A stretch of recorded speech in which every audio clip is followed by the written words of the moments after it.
Iowa State football is in such a bad situation. Not only Iowa State fans are talking about it, not only college football fans are talking about it, members of the U.S. Senate are talking about it.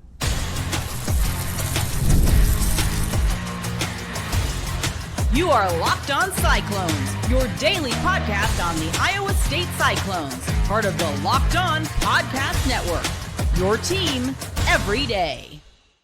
Welcome into Locked On Cyclones, part of the Locked On Podcast Network, your team every day. Now the #1 sports podcast network. I'm your host, Nick Marovets. Thank you for making this your first watch or listen of the day. I appreciate it more than you know. Be sure to hit subscribe down below so we can prove once and for all that it is, in fact, a Cyclone state. Today's episode is going to get crazy. We've got some big news, some big quotes, so stick around for the entire thing. The first thing we're talking about is literal members of government talking about Iowa State football. Yes, Iowa State is making national headlines. Everyone's talking about it. Is it a good thing? Is it a bad thing? What does it lead to? We're talking about that in the first segment. Then we're going to transition into Jamie Pollard. Did he make the right move hiring Jimmy Rogers? Did he make the right move hiring him right away? We're going to break down the whole situation. I'll give you my thoughts, so don't go anywhere for that second segment. Then to round out today's show, what Iowa State is going through, there are fans out there that think this is expected. They're like, this is what you lost Matt Campbell. This is par for the course.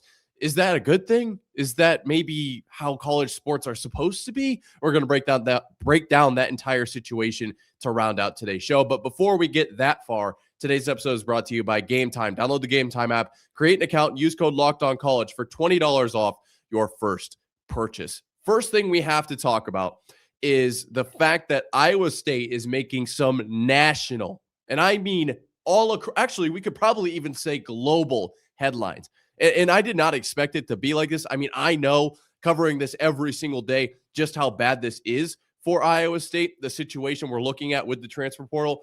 But at CFB Talk Daily tweeted out, I just don't see how the college football landscape is sustainable. Iowa State has had a solid program for years. Now they have 17 players remaining on the roster for next year, only one returning starter. It's impossible to compete like this. And that was yesterday that was tweeted out. We will get to a roster update in the final segment, so don't go anywhere if you're interested in hearing that. But the reason I bring up this tweet is there were two quote tweets that are of significant importance. The first from Ted Cruz. He says, an absolute crisis. Congress needs to act. For months, I've been working night and day to try to bring Republicans and Democrats together to save college sports. If we fail to do so, it will be an utter tragedy, and it's happening right before our eyes. And the second quote tweet that I'd like to bring up is from Ron DeSantis, who says, agreed, reform is needed. Now, I'm going to be completely honest with you. I am this is not a politics thing. I am as far away from that as I can possibly be. But we're getting closer and closer to the Congress is going to have to get involved with what's going on in the NCAA. And this tweet from Jeff Goodman, believe this was yesterday as well. He said, I asked the NCAA whether players with NBA experience were eligible to play in college. This was a statement they provided to At the Field of 68. And I'm bringing this up because of the statement the NCAA made. We'll talk about basketball tomorrow, okay? That's on the agenda. I have some flaming hot takes about what's going on in the basketball side of things, but we're sticking with football right now, and this statement is extremely important. The NCAA said, quote, schools are recruiting and seeking eligibility for more individuals with more international, semi-pro, and professional experience than ever before. And while the NCAA members have updated many rules following the House injunction, more rules must likely be updated to reflect the choices member schools are making. At the same time, NCAA eligibility rules have been invalidated by judges across the country, wreaking havoc on the system and leading to fewer opportunities for high school students, which is why the association is asking Congress to intervene in these challenges. The reason I bring this quote to the floor, if you will, if we're going to stick with this whole government vibe, which I don't love, to be very clear, is, I am interpreting this, and granted, you can interpret that how you want. I am actually very curious to see what you guys think down in the comments below. But the way I read this is that the NCAA created this mess, and now they're just looking at everybody who hates it, and they're saying, well, we can't do anything. It's not our fault. It's the government's fault. Tell them to do something. And I think we're getting closer and closer to a reality where guys like, Ron DeSantis and Ted Cruz, who quote tweeted this tweet about Iowa State, they're going to have to make changes because the NCAA simply is not going to do anything. The way I read this quote from the NCAA is, we're not going to change anything. We are mailing it in. If you like the system now, great, because it's not going to change until the government does something. And if you don't like it, well, you better hope that the government does something, because the way that it is now is how it's going to stay. And I know that this quote was specifically about the basketball side of things. And like I said, I'll revisit that tomorrow. So be sure to subscribe if you haven't already, because I'm going to be covering it. But on the football side of things, are you telling me, if you are from the NCAA and you are watching this, which I'm sure everyone is, if you're watching this, you're telling me that it is a good thing, that it is normal for a team to go from a full legitimate, at the beginning of the season, top 25 team competing for the Big 12 title to the next offseason having one returning starter? You're telling me that's a good thing?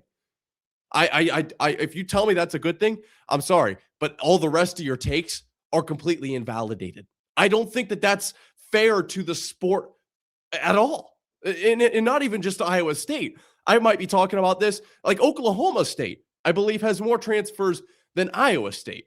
And yes, both of these schools lost their head coach, and we're going to revisit that concept in the third segment. But the concept that a team can be completely gutted, head coach or no head coach, is bad for the sport. It just makes it too unpredictable. And I've heard people talking about it, and I do agree. The transfer portal is rewarding players for transferring 4 times in 4 years, or 6 times in 6 years, or whatever it ends up being for as much eligibility as these players have, which is becoming more and more of a question. So for programs, not necessarily the players. The players is a whole separate thing, and I feel differently when you're looking at it from a player's perspective. But looking at it from an organizational perspective, how is Iowa State supposed to trot out a program every year if, for one thing, the money side, Iowa State's already disadvantaged, but you can't retain players even if you did have the money? You basically have to buy a whole new roster every single year. It's closer to like a fantasy football league where you have to redraft every year, right? Or a league where you get like $200 of fantasy bucks and you buy your team every week.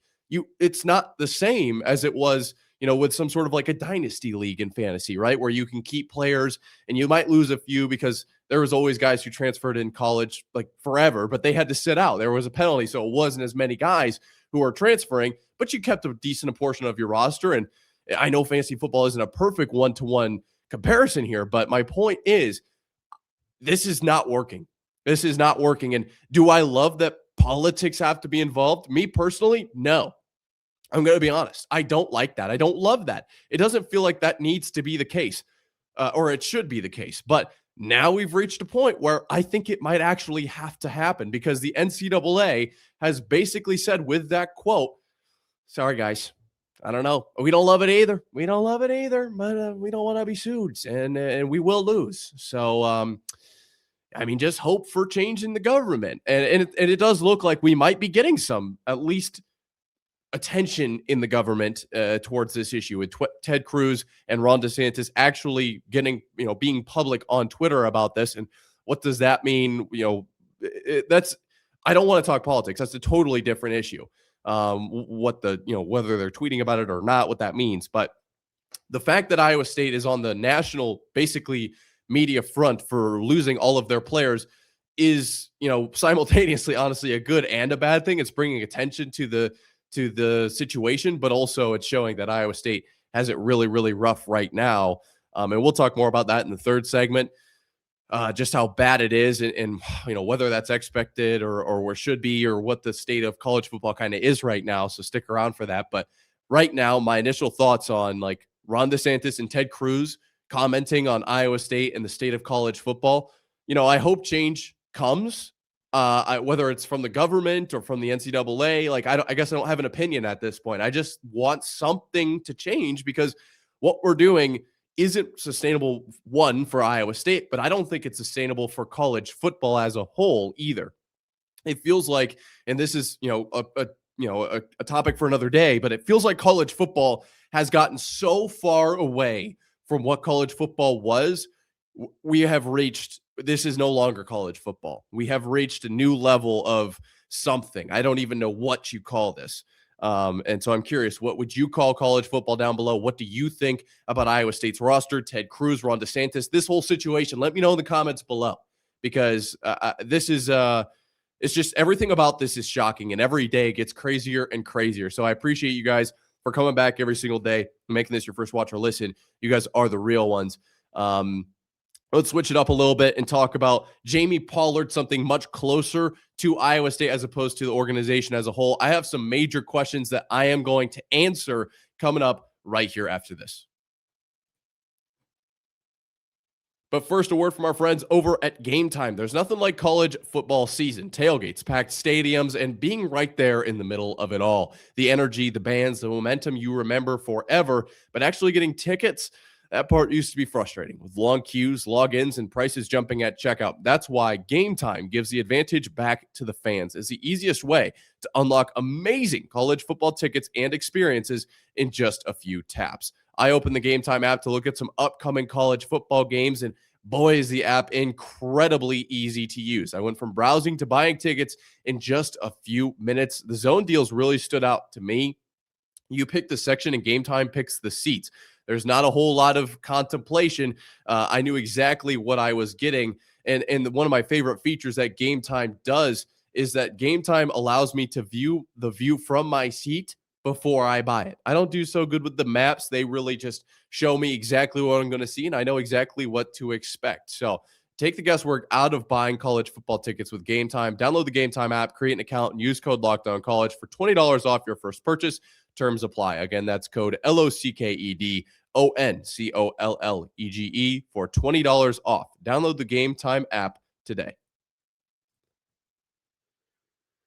Iowa State football is in a rough spot right now, just to be completely candid with you. Things are not looking bright, and a lot of people are turning their heads towards Jamie Pollard.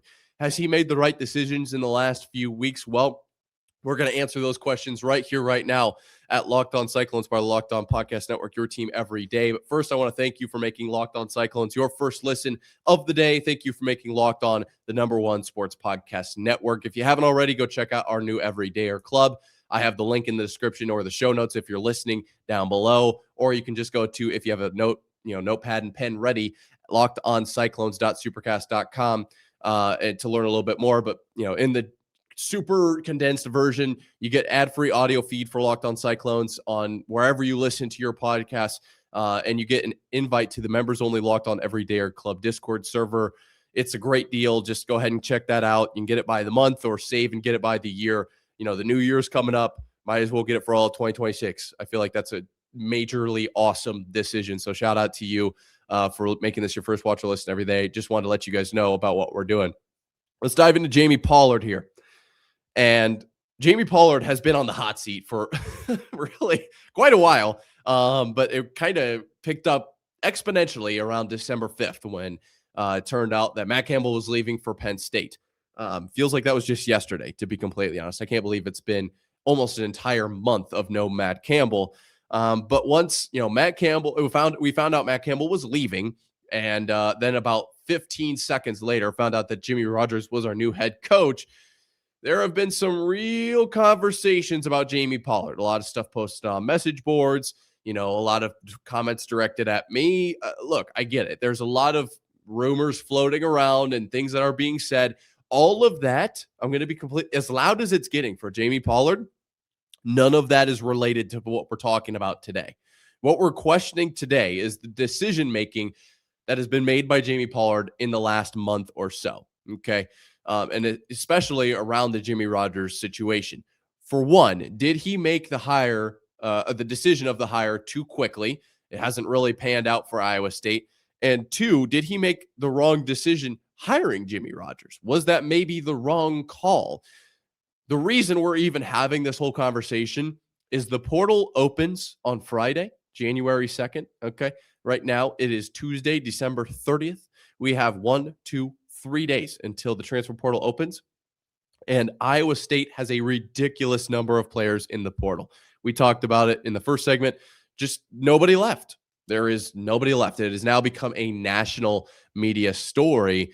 I can't believe how bad it's gotten. And the reason we hired Jamie Pollard, or not Jamie Pollard, reason we hired Jimmy Rogers right away was like, okay, if he can get in the building, convince these guys, get to know them early, maybe they'll stick around. That didn't work out. And the question now with everybody gone is, if you had hired from inside the building, would you keep more players that way? I think the answer to these two questions really comes down to, and if you asked like 100 people, this is what I mean. Like, this would be their thought process. How much value do you put into the team we had last season? And how much value do you put into the transfer portal? And then how much did you trust the coaches that Iowa State had last season? And how much do you trust Jimmy Rogers? All of those kind of four factors are going to go into how you answer these questions. So how I answer them is kind of, you can kind of get a gist on how I feel about this team last season versus where they're at now, and Jimmy Rogers versus the coaches from last season. Me personally, did Jamie Pollard make a mistake hiring Jimmy Rogers as fast as he did? The speed thing, I don't think was a mistake. I do think it came off wrong, it kind of in bad taste to a lot of people. It really felt like they didn't put a lot of thought into it, like they had been planning this for a while. They knew that maybe Matt Campbell was on his way out and they needed to find someone to replace him right away. It felt odd. It really did. But I don't think that it was inherently bad. I think that the concept that Jimmy Rogers could come in, get to know the team, converse with them, get to know them, kind of convince them to stay. In theory, that works really, really well. With hindsight, obviously it didn't work out. And maybe it's a conversation where, it was bad taste. It feels rushed, all this, that, and the other. Like, yeah, I can see that now. But in the moment, that didn't feel like the wrong decision. It felt weird, but it wasn't necessarily the wrong decision to bring in somebody right away. I do think, however, that hiring from the outside may have been the wrong decision. And the reason I say that is partially hindsight driven. We see how many players have decided to leave the portal. And I am saying that because I put so much weight into last year's team.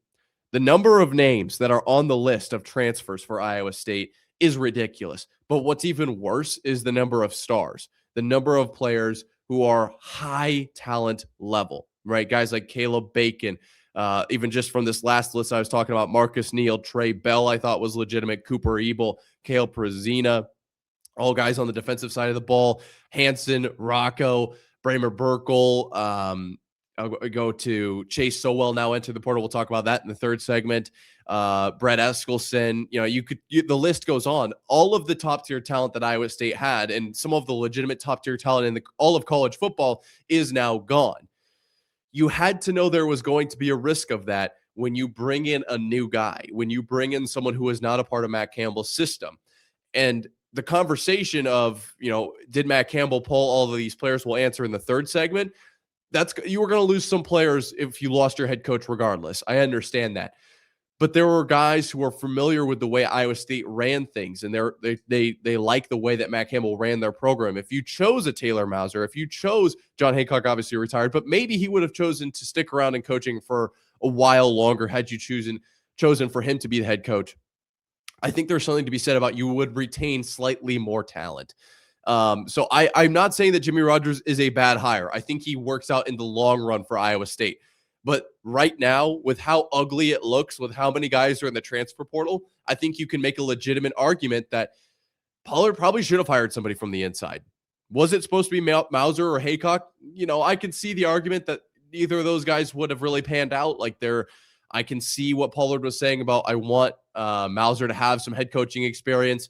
Could have gotten that at Iowa State, but and even some of the other guys that were on staff, I think would have made great head coaches, but it's just not the way that Pollard hires. It's easy to look back with hindsight and say, maybe if they had stayed, a lot of players would have stayed too. And that's kind of what I'm doing here. You have to put some trust into Jimmy Rogers. This is the reality that we're in, but you have to wonder, how many more mistakes does Jamie Pollard get to make? Because it feels like the way this whole thing has played out, there might have been a mistake made here. All right. I'm being very clear. I'm all in on Jimmy Rogers and what the future holds for Iowa State. I'm very excited about it. But the question of Jamie Pollard and how many mistakes does he have? If you look back at this situation, I think it's fair to assume something was made of a mistake. I don't know what exactly it was. Was it the timing? Was it the actual name that was hired?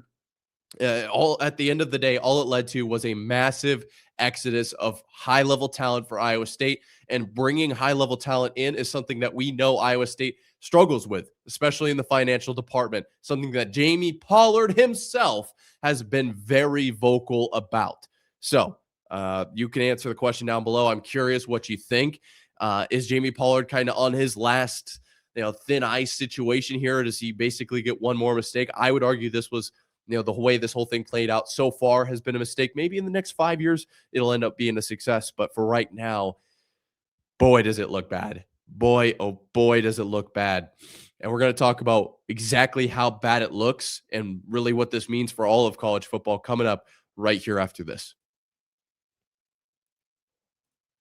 But first, a word from our friends over at FanDuel. Fridays already feel different during basketball season, and FanDuel is making them even better.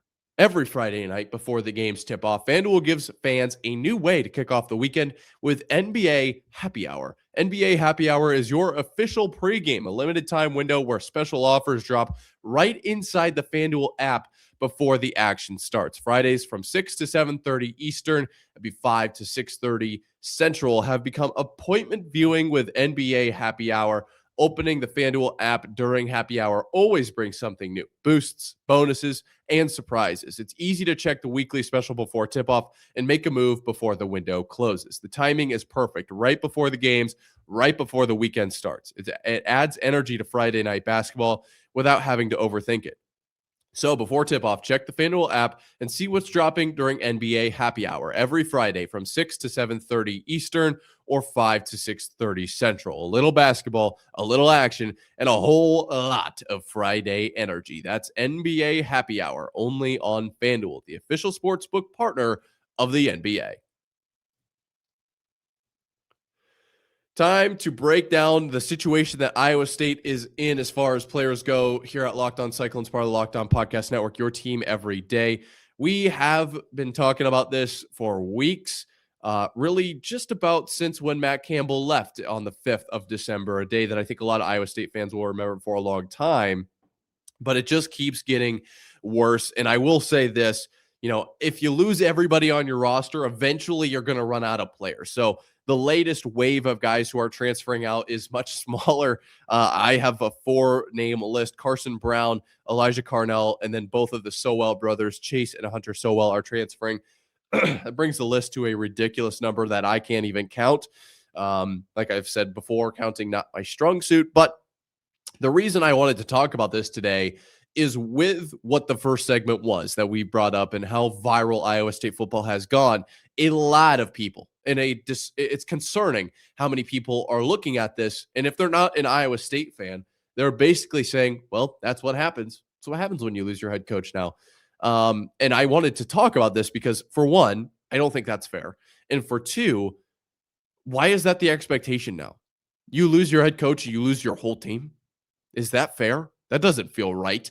That doesn't feel like, I think fair is probably the best word. The right thing. That doesn't feel like the right thing. If you lose your head coach, and probably for the reason that he's too good, right? If he's leaving for another university is where this is really going to become problematic. If he ends up getting fired because he's had trouble, excuse me, you could look at Oklahoma State, right? And what happened with Mike Gundy. So that's kind of a perfect example of the other side of the coin. You're still going to lose a lot of players.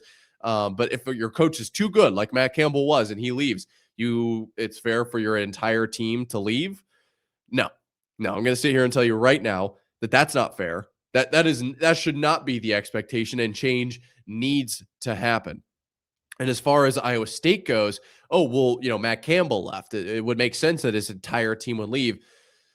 I have yet to see how many of those players are actually going to go to Penn State. And I'm not going to sit here and talk about this every day and say, Rocco Becht went out to Penn State, or, Chase Sowell's going here, or, Carson Hansen's going there. Well, shout out Cyclone Nation. All of our players left. This is where they're at now. I'm not going to talk about that. They're not on the team anymore. Or I suppose they could come back. It'd be really cool if they did. Technically, they're not in the portal, right? They're intending to enter the portal. But for all intents and purposes, they're in the portal. and they're gone. So I'm not going to sit here and talk about where they've all gone, but the concept being, how many of them are actually going to go to Penn State? Are every single one of these players going to go to Penn State? No, they aren't, because then it would just be almost quite literally as close as you could possibly get to the Penn State Cyclones. That's exactly what it would be. Talk about the Houston Cyclones because they have 3 wide receivers. Penn State, if every single one of these players went to Penn State and Matt Campbell and his entire coaching staff, would it not? I mean, that's as close as you could possibly get. That's not going to happen. Penn State is going to retain some talent. They're going to bring in talent from other universities. So where are all these players from Iowa State going? Well, at the end of the day, the way that I see it is they're going to go get a bag from somewhere else because Matt Campbell is no longer keeping them here. Matt Campbell was a great coach for Iowa State, and I think he did a very good job of retaining talent, did a very good job of talking about, like, outside of the money, why would you stay at Iowa State? Keeping top tier. I mean, look at Rocco last year, right? And look at some of the other, like the tight ends. I felt like we're kind of not necessarily, I don't want to say the chopping block, but at least being conversed about going elsewhere. We had some unbelievable talent last season, and only a few of them transferred out. Not that many, especially compared to this year. You can't argue that. And we had the whole conversation about Rocco to Tennessee with Uyungale. Like, it was very loud, and they all decided to stay and take basically less money, like Matt Campbell was, to stay Cyclones. But now, without Matt Campbell, all of those players are like, well, if I'm only going to get 100K here and I could go get 800K there, or, 1.2 mil or 1.5 mil or whatever the numbers are, why wouldn't they do that? Why wouldn't they do that? And to me, that comes down to the state of college athletics as a whole. It's terrible right now. I mean, that is almost unacceptable, especially because it's completely unregulated. I have nothing against the players making those decisions. I am not saying that these players are making bad decisions. These are, other than, the graduation stipulation, these are money moves that these guys, it's probably smart to do that. It does make sense. And that's why, you'll never see me explicitly like dissing a guy for transferring out of Iowa State. You have to respect them for going to make more money while they can. What percentage of guys are going to go to the NFL? Like, not very many. So from their perspective, it does make sense to go get the money while you can. Obviously, the graduation situation has to be addressed, but from the money perspective, it does make sense. From the administrative, from the organizational NCAA standpoint, this can't happen. This is like the worst possible thing, I would say, for college athletics and for college football especially. I've seen some fans out there talking about basketball. Basketball has a much smaller roster. How is Iowa State going? It's basically like 10 dudes left out of 105. Like 10% of their roster is returning. 2, 4, 6, 8, 12, 10. 10 is literally what I have on this list. If I'm counting correctly, it's a very fast counting effort by me. But that's so many guys. You have to find another 95 guys. It's not the same as basketball. Obviously, the situation and the problems are the same because it's all by the same entity that's running it. But the roster, like Iowa State, is going to have an almost impossible time bringing the same amount of talent in, let alone the number of guys that they need. I just don't know how this is going to pan out. And the fact that there are conversations out there, well, this is expected. They lost their head coach. Well, this is expected. This is what college football is now. That's only showing what kind of problem we're in. It only shows how bad the situation has become. I don't want to hear that argument because whether it's true or not, which on some level it is to an extent, maybe that is kind of what college football has become. That's the problem. That is where we have to change something. And that comes back to the first segment and what I was talking about there. I don't have the answers. Okay. I am not the one that has to come up with the answers, though. I could just sit here and say, there's a problem. And that's enough. Somebody has to step up. In the words of some smart people out there, hey, smart people, figure it out, right? Like, you got to find a way for changes to be made and for this to actually make sense. The way that it's being run right now is killing programs like Iowa State, especially. Programs like Texas Tech, obviously, everyone talks about they bought their whole team. They're in the college football playoff. Good for them. They're playing the system. I have no problem with Texas Tech, but this doesn't affect Texas Tech the same way it affects Iowa State. It just doesn't. And now Cyclone fans are sitting here basically without a football team and wondering what's going to happen next season. Is the turnover going to be the same next year? I mean, even if you don't lose your head coach, maybe. That's the way the system is set up, and that's the problem. Is every organization out there losing almost their entire roster? No. But is every organization arguably losing too many players because of the way the system works? I would argue yes. I would argue that there is a problem with the system and that too many players are hitting the portal for maybe the wrong reasons if we're looking at it from an organizational standpoint. Now, like I said, players, go get your bag, earn your money while you can. It's a short window. I understand that entirely. But from an organizational standpoint and the health of college football, this is in a terrible spot. The fact that people are saying, oh, it's expected. They lost their head coach. Oh, it's expected. It's what happens in college football. Every team loses players. We've hit the problem. We have nailed it on the head. We were just swinging the hammer randomly at a board, and we just bing. That was the nail. We just hit it right on the head, drove it into the board. That's the problem. We found it. How can we solve that problem? I don't have the answers right now, but maybe tomorrow at Locked On Cyclones, part of Locked On Podcast Network, your team every day. So hit subscribe if you haven't. It's completely free. Helps us prove that it is, in fact, a Cyclone state. And you stay up to date on Iowa State Cyclone news. It's a win, win, win. Maybe even a fourth win. It's big wins all around for everyone involved. That being said, thank you for watching. Until next time, Cyclone fans, sayonara.